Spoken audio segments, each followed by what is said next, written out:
Hello student, कैसे हैं आप सब। आशा करती हूँ आप अच्छे होंगे और अच्छे से अपनी पढ़ाई कर रहे होंगे। मैं मोनिका रावत आपका स्वागत करती हूँ आईसीटी वर्चुअल क्लासरूम देहरादून में। बच्चों, आज हम क्लास 12th का जो आपका सब्जेक्ट है फिजिक्स, उसका प्रीवियस ईयर का जो क्वेश्चन पेपर है 2022 का क्वेश्चन पेपर जो है उसे कंटिन्यू करेंगे। तो बच्चों, पिछले लेक्चर में हमने इस क्वेश्चन पेपर के कुछ क्वेश्चंस डिस्कस किए थे। आई होप आपको ये क्वेश्चन समझ में आए होंगे। आज हम इसके आगे के प्रश्नों को कंटिन्यू करेंगे। तो बच्चों, आज का जो आपका पहला प्रश्न है वो कुछ इस तरीके से है। वैद्युत विभव की परिभाषा एवं मात्रक बताइए। यानी आपको बताना है कि वैद्युत विभव यानी इलेक्ट्रिक पोटेंशियल क्या होता है, इसका मात्रक क्या है। दो बिंदु आवेश क्रमशः 0.12 माइक्रोकूलम तथा -0.06 माइक्रोकूलम के हैं तथा परस्पर 3 मीटर की दूरी पर स्थित है। क्या कहा गया है? दो आपके पास आवेश है, 0.12 माइक्रोकूलम और 0.06 माइक्रोकूलम। ये दोनों 3 मीटर की दूरी में स्थित। इन दोनों के मध्य बिंदु P पर वैद्युत विभव का मान बताइए। यानी आपको क्या बताना है, इन दोनों का जो बीच का पॉइंट है, मिड पॉइंट है, वहां पे आपको विद्युत विभव बताना है कि विद्युत विभव क्या होगा। 0.2 माइक्रोकूलम के एक अन्य आवेश को अनंत से मध्य बिंदु P तक लाने में कितना कार्य करना पड़ता है। और आपको साथ ही साथ ये भी बताना है कि 0.2 माइक्रोकूलम का जो अगर हम कोई आवेश लेके आते हैं अनंत से और P बिंदु तक लाते हैं तो इसमें कार्य कितना करना हो।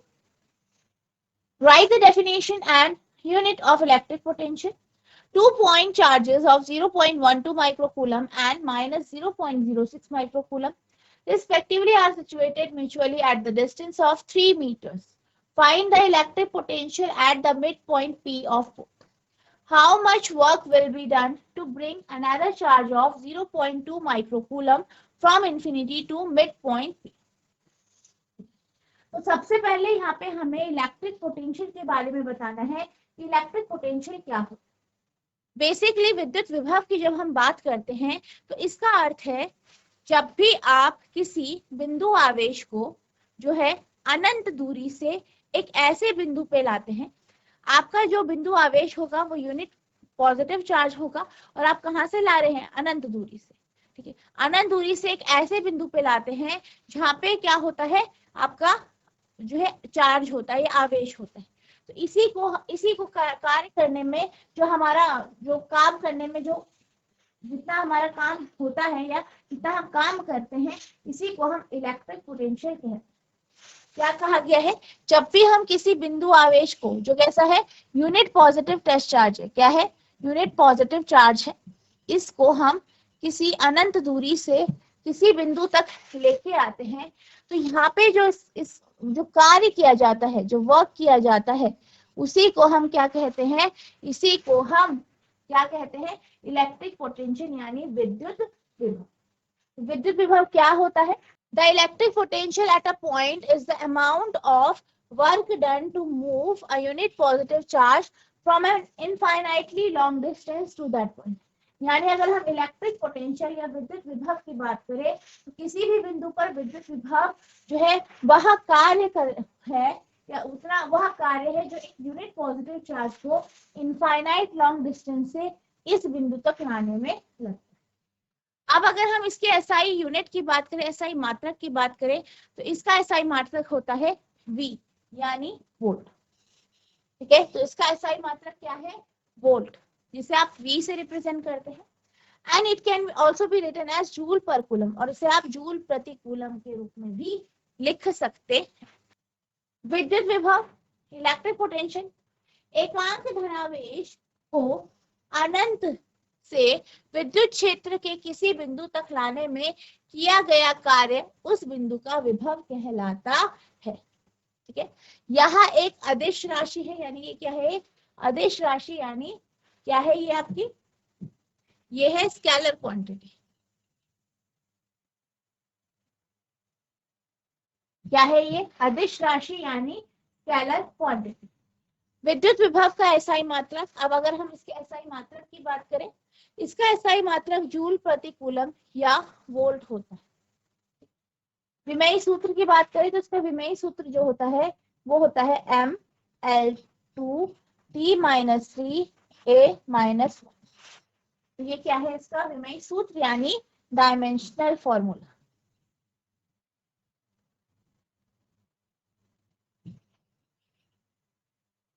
ठीक है, तो ये इसका क्या है, डायमेंशनल फॉर्मूला। ठीक है, आप इसे नोट करेंगे। ठीक है, अब हम चलते हैं इसके सेकंड पार्ट। सेकंड पार्ट में क्या कहा गया है कि हमारे पास 2 पॉइंट चार्जेस हैं। ठीक है, उनके बीच की दूरी बताई गई है और मिड पॉइंट पर आपको V का मान बताना है, यानी इलेक्ट्रिक पोटेंशियल। ठीक है, तो हम जो है इसका सेकंड पार्ट जो है करेंगे। अब क्या बताया गया है, आपके पास 2 बिंदु आवेश है, इनका मान क्या है ये देख लेते हैं। एक है आपका 0.12, एक है -0.06। 0.12 माइक्रोकूलम -0.06। तो आप देख सकते हैं एक प्लस चार्ज है और एक आपका माइनस चार्ज है। दोनों के बीच की दूरी जो है वो है आपकी 3 मीटर की। ठीक है, 3 मीटर की दूरी है दोनों के बीच में। यहाँ पे मिड पॉइंट है, ये मिड पॉइंट हम P मान लेते हैं। तो यहाँ पे क्या बताया गया है, 2 आवेश है, उनके बीच में कुछ दूरी है, 3 मीटर की दूरी है। मिड पॉइंट जो है, मध्य बिंदु जो P है, यानी Q1 की P से दूरी कितनी होगी, 3/2। और इसी तरीके से यहाँ पे भी दूरी 3/2। अब आपको क्या निकालना है, विभव निकालना है। ठीक है, तो यहाँ पे हम जो है सबसे पहले निकाल रहे हैं, यहाँ पे E निकालते हैं, इलेक्ट्रिक फील्ड। ये बराबर होता है E1 + E2।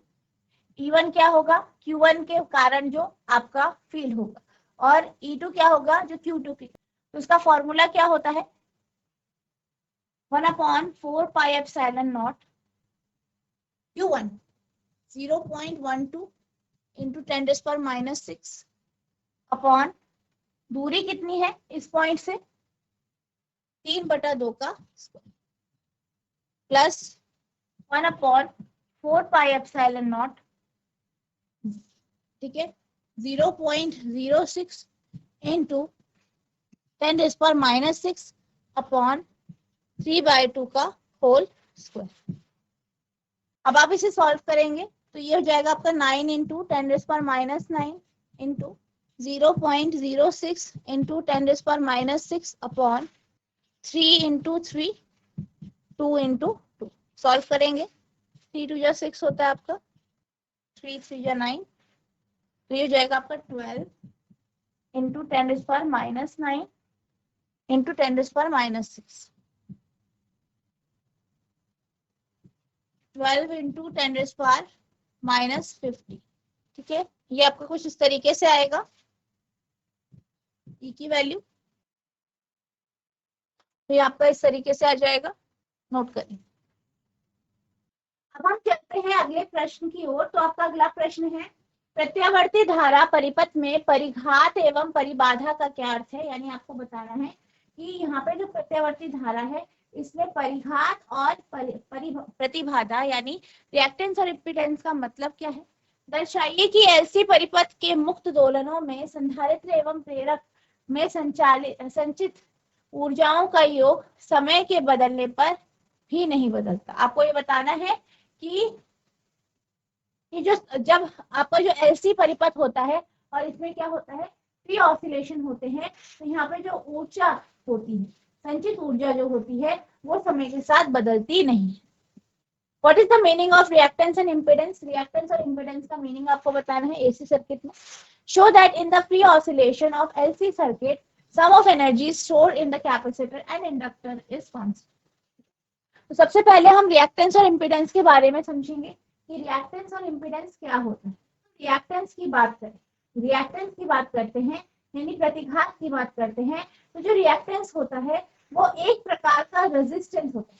जैसे कि हमने क्या कहा था कि जो आपका रेजिस्टर होता है, ठीक है, मान लीजिए आपके पास कोई रेजिस्टर है, ठीक है, तो आपका जो रेजिस्टर है वो जो रेजिस्टेंस ऑफर करता है, उसी तरीके से आपके इंडक्टर और कैपेसिटर, इंडक्टर, ठीक है, और आपका जो कैपेसिटर होता है, ये दोनों भी क्या करते हैं, जब इनसे धारा प्रवाहित होती है तो ये भी एक प्रतिरोध उत्पन्न करते, क्या करते हैं, प्रतिरोध उत्पन्न करते।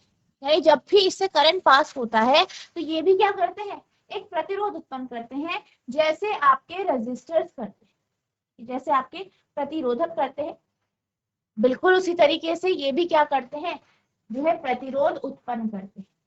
अब ये जो प्रतिरोध होता है वो किसके द्वारा उत्पन्न किया जाता है, रेजिस्टर्स नहीं, आपके इंडक्टर और आपका जो कैपेसिटर है, संधारित्र है और जो आपका कैपेसिटर है, इनके माध्यम से ये रेजिस्टेंस ये प्रतिरोध धारा के लिए उत्पन्न किया जाता है।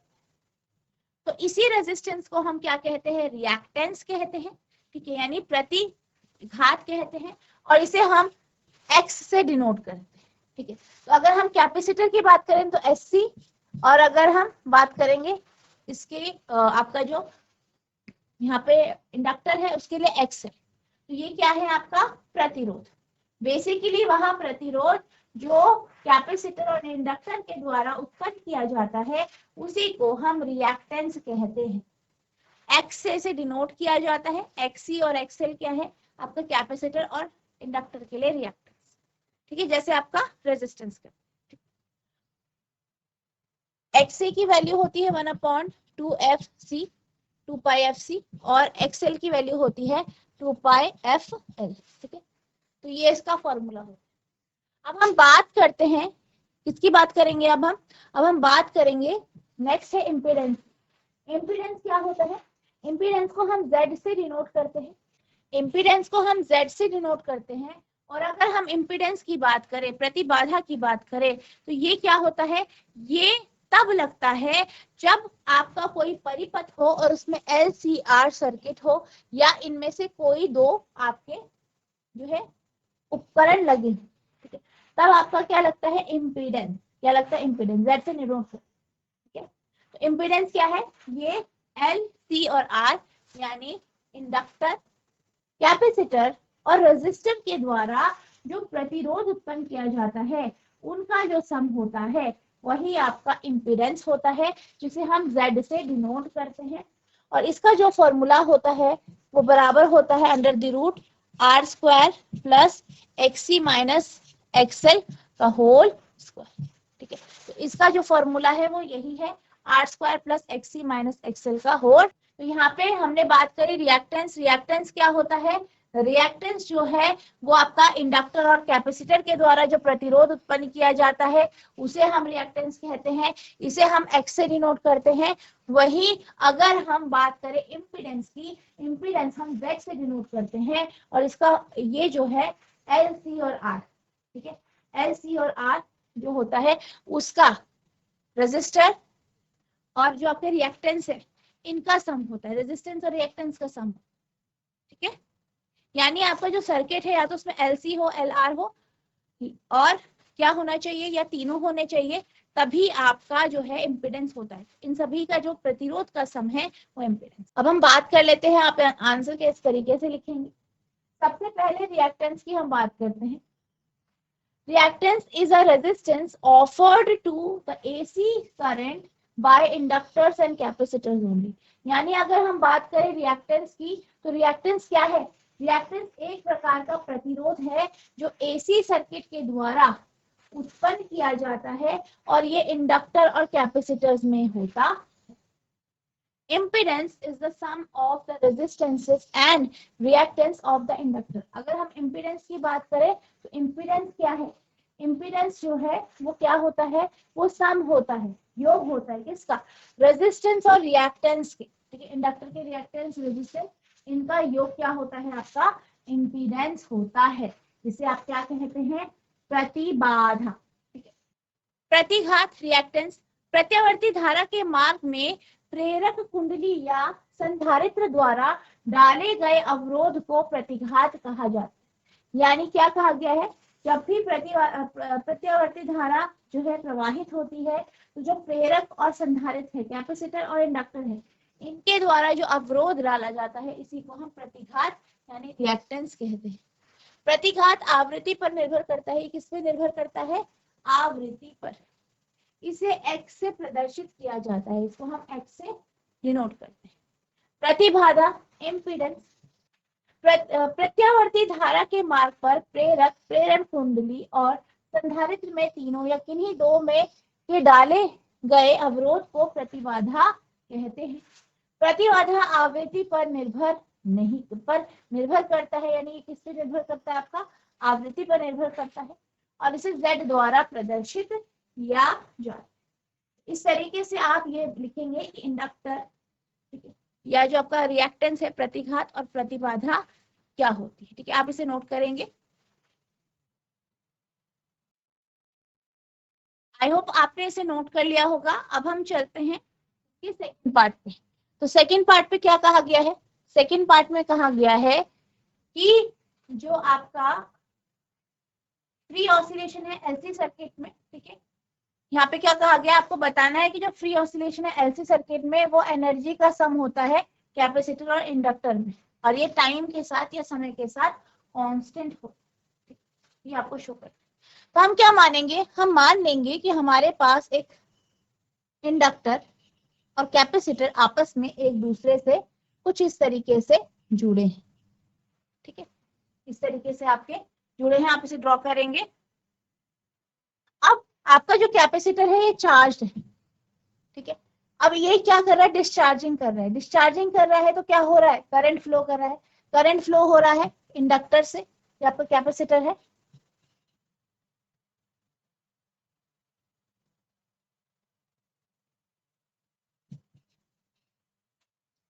ये आपका इंडक्टर है।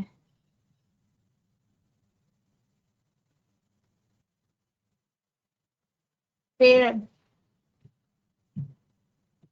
ये प्रेरक है ये आपका।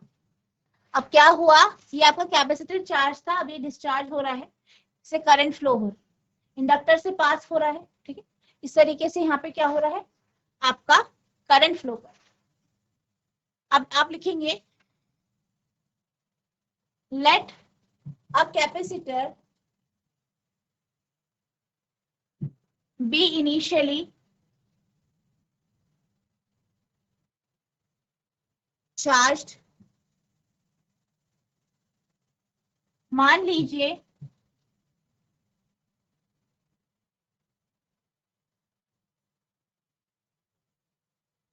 एक प्रेरक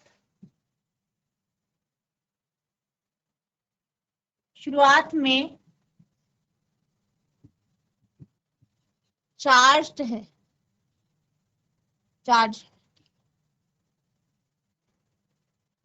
now let us connect it with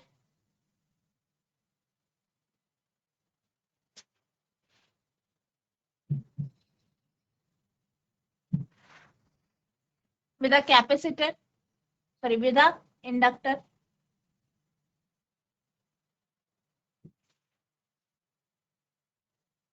So the capacitor get discharged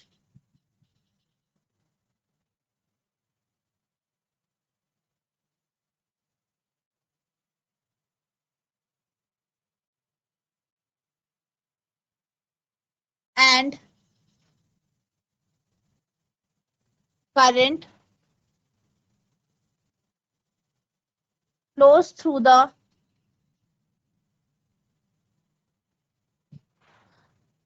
inductor.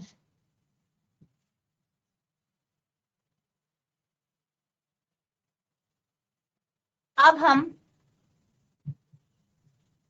इस संधारित्र को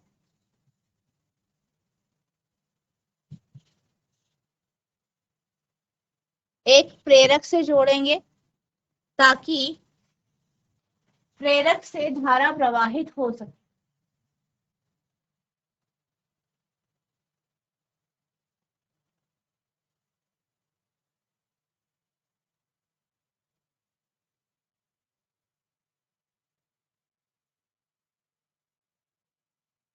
ताकि प्रेरक से धारा प्रवाहित हो सके, आप इसे नोट करेंगे।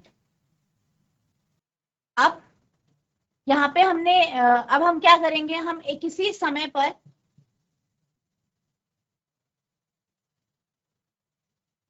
पर आवेश जो होगा, ठीक है, जो आवेश है वो Q है, और हमने Q लिया, Q बराबर Q not cos omega T. अब हम करंट निकालेंगे, धारा, धारा यानी करंट यानी I बराबर, ठीक है, I बराबर minus D Q by D T, तो ये हो जाएगा minus D by D T of Q not cos omega T. ठीक है, अब आप इसका डिफरेंशिएशन करेंगे, तो डिफरेंशिएशन करेंगे तो आपके पास आ जाएगा Q not sine omega T, minus से माइनस आपका ऐड हो जाएगा, तो Q not omega sine omega T आपका यहाँ पे आई की वैल्यू आ जाएगी। इसे इक्वेशन नंबर 1 लिखेंगे, नोट करेंगे इसे। अब अगर हम बात करें यूसी की, ठीक है, यूसी यानी कैपेसिटर में जो आपकी पोटेंशियल एनर्जी होगी, ये कितनी होगी, Q square upon 2c। Q square कितना है आपका, Q not cos omega T का होल स्क्वायर अपॉन 2 इंटू सी। ठीक है, तो ये आ जाएगा क्यू नॉट का स्क्वायर कॉस का square omega T upon 2c। ठीक है, और आप जो है यूसी लिखेंगे बराबर half L I square, L के लिए यूएल के हाफ एल आई स्क्वायर, तो यहाँ पे जो होगा वो होगा बराबर आपका हाफ एल आई का स्क्वायर है Q not omega sine omega T का होल स्क्वायर। ठीक है, इसको आप आगे लिख सकते हैं, क्या लिखेंगे, Q naught square omega square L by 2 sign square omega T, ये आपका यू एल। लेकिन हम क्या जानते हैं, पर हम जानते हैं कि W बराबर होता है अंडर द रूट 1/LC इस केस में। ठीक है, तो यानी जो आपका ओमेगा स्क्वायर होगा बराबर होगा 1/LC के, वैल्यू रख देंगे तो आपके पास हो जाएगा यूएल बराबर क्यू नॉट का स्क्वायर, ठीक है, क्यू नॉट का स्क्वायर अपॉन 2, ओमेगा की जगह आप ओमेगा स्क्वायर की जगह 1/LC लिख देंगे into L sine square omega T, L से एल कैंसिल, तो आ जाएगा U L equals to Q naught का square upon 2 T sine square omega T. ठीक है, तो ये आपकी इक्वेशन नंबर 2 है। ठीक है, नोट करेंगे इसे। अब यहाँ पे क्या बताना है आपको, यहाँ पे बताना है कि जो एनर्जी का सम है, ठीक है, जो यहाँ पे एनर्जी स्टोर हुई, तो यूसी और यूएल का सम आप निकालेंगे, तो एनर्जी स्टोर्ड आप लिखेंगे यूसी प्लस यूएल आप लिखेंगे, तो यूसी कितना है आपका, यूसी है Q naught square cos square omega T upon 2c, Q naught square cos square omega T upon 2c plus Q naught square upon 2c sign square omega T.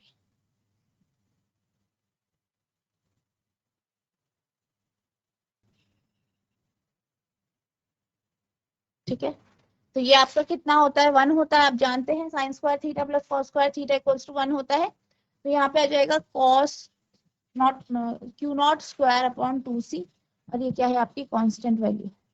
इसलिए हम कह सकते हैं कि जब आपका एलसी सर्किट फ्री ऑसिलेशन में होता है तो इस कंडीशन में क्या होता है, इस कंडीशन में जो है आपका जो है इनकी दोनों की या एल और सी की जो एनर्जी है इनका जो सम होता है वो आपका क्या होता है, कांस्टेंट है। तो हम क्या कह सकते हैं कि जब भी आपका एलसी को हम फ्री ऑसिलेशन में एक दूसरे के साथ जोड़ते हैं, कनेक्ट करते हैं, तो इन दोनों का जो एनर्जी का योग होता है वो कांस्टेंट आता है। ठीक है, आप इसे नोट करेंगे। अब हम चलते हैं अगले प्रश्न की ओर। तो आपका अगला प्रश्न है स्वप्रेरकत्व और अन्योन प्रेरक के उदाहरण सहित समझाते हुए परिभाषित कीजिए। किसी परिपथ में एक सेकेंड में धारा 5 एम्पीयर से 0 एम्पीयर तक गिरती है। यदि औसत प्रेरित विद्युत वाहक बल 200 वोल्ट है तो परिपथ में स्वप्रेरकत्व का आकलन कीजिए। यानी क्या कहा गया है, आपको सेल्फ इंडक्टेंस और म्यूचुअल इंडक्टेंस के बारे में बताना है कि सेल्फ इंडक्टेंस स्वप्रेरकत्व और अन्योन्य प्रेरकत्व क्या होता है, ठीक है, इसे एग्जाम्पल के साथ आपको शो करना है। अगर जो सर्किट है, सर्किट में जो धारा है वो 5 एम्पेयर से 0 एम्पेयर तक गिरती है 1 सेकंड में, तो आपको बताना है कि, और आपका जो एवरेज ईएमएफ भी आपको दिया गया है कितना है 200 वोल्ट, तो आपको यहाँ पे सेल्फ इंडक्टेंस बताना है कि सेल्फ इंडक्टेंस कितना हो। Current in a circuit falls from 5 ampere to 0 ampere in 0.1 second if an average EMF of 200 volt induced. Give an estimate of the self inductance of the circuit. सबसे पहले हम self inductance की बात करते हैं, स्वप्रेरक तो क्या होता है। अब यहाँ पे क्या होता है, हमारे पास एक इंडक्टर है, इंडक्टर बेसिकली क्या होती है, कॉइल होती है।